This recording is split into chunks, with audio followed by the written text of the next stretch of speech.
We have been working with the rural poor for the last 33 years in Andhra Pradesh, and lots of the biodiversity related problems we are dealing, and so that is the interest and that is the reason why we are participating in this biodiversity international event. You said you started 33 years back. Um, Help me understand what were the initial main focus of your organization and how it evolved, and at what stage you realized that biodiversity issues and environmental issues need to be incorporated in the profile of your organization.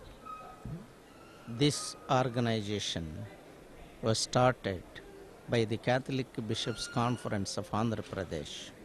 The church has been involved in doling out charity oriented activities. Years and years have passed, but the desired results have not come among the poor people. And so in the year 1978, we have found out Paulo Freire methodology is called problem posing and problem solving education. And so we organize the rural poor and then help them to identify their own problems, be social problem, be economic problem, be gender problem, be it education and health problem, and even the environmental education problem. So we started with this kind of program and then helped them to identify the problems, and without giving money, only by animating them, by empowering them, by helping them to think the reasons for their problems, we were able to solve many problems. Usually the poor people have a low self-image of themselves. They usually think that they cannot do anything. Others have to do everything for them. So we wanted to remove this attitudinal change and remove the culture of dependence. While doing this, for the last 10 years, we have found out the poor people have a lot of role in playing the ecology in environmental protection. So that's why we have published 3 books. One is on the land, how to protect the soil, the fertility of the soil. The second one, how to improve the greenery, deforestation, how to arrest it, and then how to improve social forestry.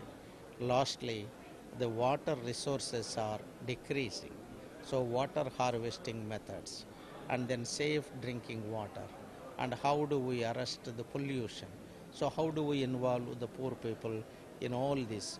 And so biodiversity and the challenges of biodiversity are the real current problems, and we thought our people with whom we are working should be made partners in this biodiversity program.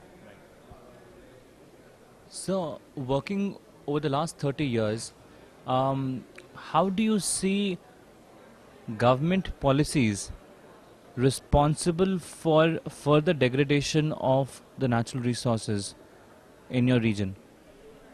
On one hand, in the name of modernization, in the name of development, we are building big structures, and we are overusing natural resources like water, and the land is also used for big industries. A lot of displacement of people because of these programs, and government is coming out with a program of what is called land distribution for the landless, but it is not very effectively done, and so still many people are landless. Once you are landless, India lives in villages, and so they are resourceless, and so they are lifeless. So some of these schemes are not pro life or pro people. There are some activities done by the government intentionally and unintentionally, or in the name of modern development. It is not in favor of the poor people.